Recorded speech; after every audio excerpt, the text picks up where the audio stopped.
There you're on now.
Welcome, all ye that are hiding behind the sofa.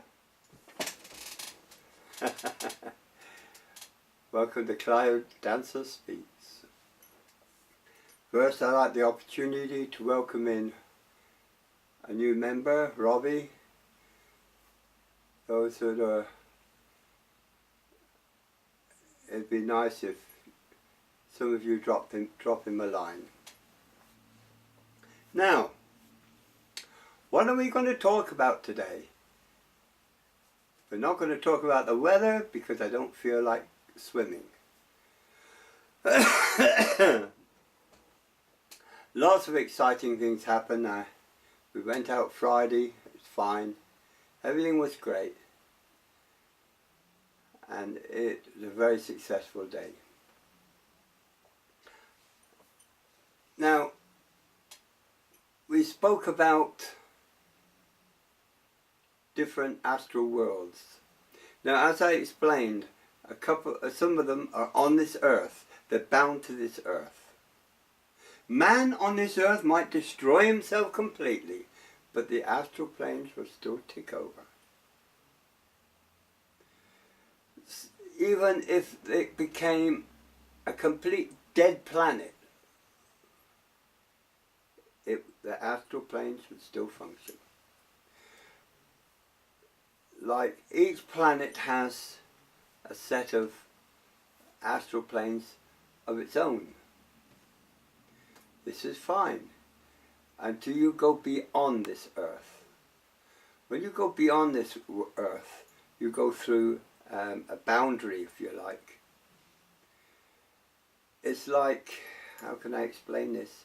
It's like travelling as far as you can and there's stars and then there's nothing. But there is something there. It's another energy field, a highly intelligent energy field. Now, Dark Raven One has asked me not to go into detail about this because it is very, very complex. So we'll stick to what we know, what's on this earth. We have spoke about Imani. We have spoke about Draconia.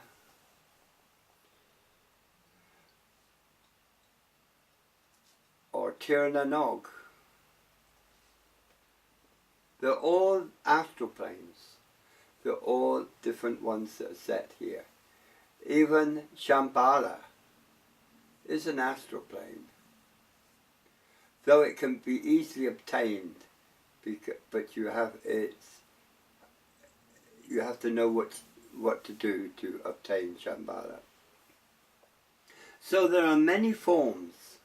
And each form is higher than the other. And each form has greater responsibility. We are in our infancy. We think we know everything. We know absolutely very little. We're only scratching the surface. I'm only scratching the surface. And let's face it, I've only been at this for 50 years, so I find I'm only scratching the surface. I seem to have knowledge, but I get surprised every now and again as I'm taking further and deeper. Tar na Nog. It's translated, it's the land of youth. Now there are many of these astral planes that exist. Depends on the vibration of shifting from one frequency to another, to another, to another. I mean, as far as you know, you might be living right in the middle of a railway track on Amani or something. Now, some of these are very identical to Earth in a lot of respects.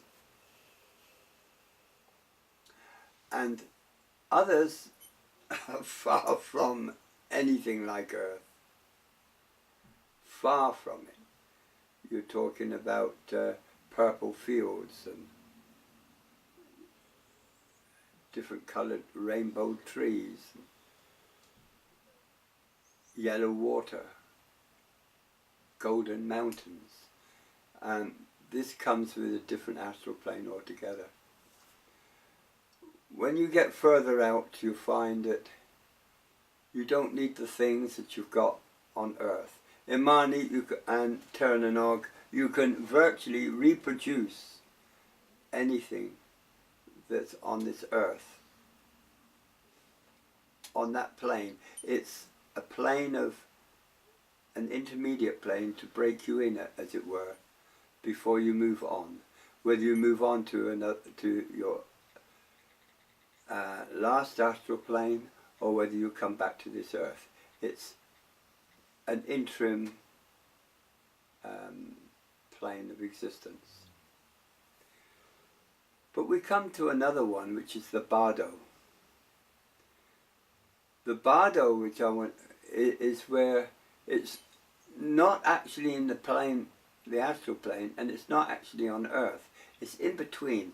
It's in between life and death, where you decide whether you want, with advisors, or whether you want to come back to this Earth, or whether you want to carry on, where you're faced with all the memories of your endeavours on the Earth, and your misfortunes and all the rest of it, and your mistakes. You're faced with all that on Bardo. So we concentrate mainly on Draconia.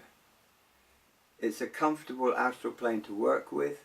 It's easy to get to, and it can work in whatever sphere you wish, and it's very successful. There's no two ways about it. I sometimes tend to work on a higher plane, so does Dark Raven One. But the Bardo Thodo, excuse me, the Draconia is very real. It's a happy place. It has its problems, it has its battles with the dark forces. But there's a point that was put out. What is evil? We talk about, oh, this person's evil, that person's evil, this is evil, that's evil. What is evil? Evil, plainly, is the opposite to live. If you mirror the word evil, you'll get live. So this should tell you one thing. Things that resemble powers of evil, rage, jealousy, greed,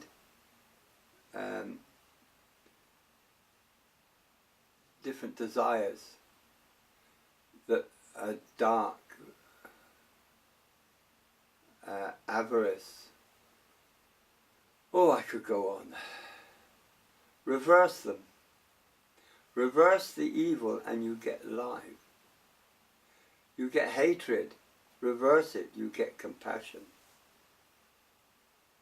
Oh, you get love, sorry.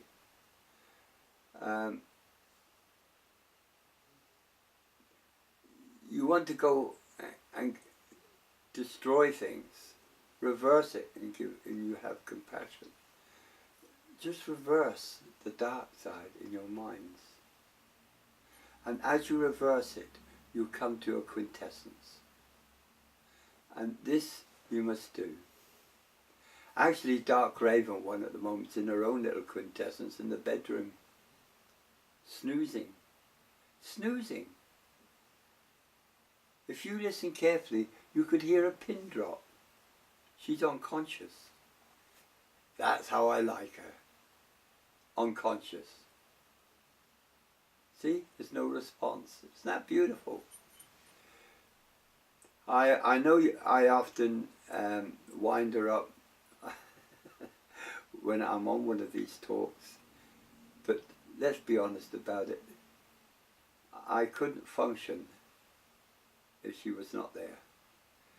She is my backbone, she is my guide. I'm her counsellor. She's not my counsellor. She's a woman in her own right. No one can own another person. Oh, she's mine. Bull! The person that you are with is with you because they wish to be with you. You don't own them, you don't control them. Someone once told me that love is like an egg. If you hold it too tight, you'll break it. Hold it too loose and it will slip through your fingers. It's a delicate balance and it has to be worked on, because you have to sync your personality with that of the person you're with. Sometimes this is impossible because they're so vastly different and have different criteria and different philosophies than you. Then it's doomed. I mean, a lot of teenagers fall into this trap. Oh, I love her. Oh, she loves me. Replace love with lust and you've got it on the head. Because take away the sexual appetite and think, what have you got left? Love is a lot deeper than that. Someone said it's caring and sharing. No, it's a lot deeper than that. It's when two of you become as one. You think as one. You work as one. I've got my goofball. He's looking at my timing. No, it's okay. He's gone back to his toy Better again. them than me. Ignore that. That's my laptop. So we must appreciate what we've got. These electronic things are nothing. Modern technology is nothing. The only thing I use electronic things for really is for learning different things and for communicating with others, like I'm doing now. This is when you turn it around. Very seldom am I stuck behind a computer playing toy games. But one of the things that interested me, 14 minutes have passed. and it looks like I'm not going to finish this, doesn't it? But I'll try. Have a look at a little boy and have a look how he plays. He puts on his cowboy suit or his G.I. Joe suit and goes out with his pop gun or plastic gun, and they all play shooting each other and they all play at killing each other. Or cowboys and Indians, the cowboys are always killing the Indians. Take that same boy when he reaches maturity. Wow, he's still doing the same thing, isn't he? He's joining soft air and paintball games, and he's shooting people, and he's learning tactics how to kill someone. And if he's not doing that, he's on a bloody computer learning the same thing. So you're not going to stop wars, you're not going to stop violence until this is halted, until this is stopped. Do I play computer games? Of course I do. But I don't play war games. I play Simpsons and I play The Sims. It's the two main games I play. War games don't interest me where I'm pounding the crap out of someone else. I'd rather have something a bit peaceful. Okay, he's glaring at me and he's glaring at the machine, so that means I gotta go. Take care of each other, love each other, and I'll go and see if I can wake up the dragon in a minute. I'm not asleep. Oh shit! Now see what you've done! See what you've done! You woke her! Oh God! The plague of my life has just woke up. Right, it's time to say goodbye, Dad. Goodbye, Adrian. You know what I meant. He wants me to say goodbye to him, love. No, get off it. You're such an idiot. Idiots are clever people. Dad, No, come they're on, not. time's going on. They're still on at me. I know what you're rushing for. Okay. As I said, take care of each other and think about reversing evil into life. Namaste. Om Shanti.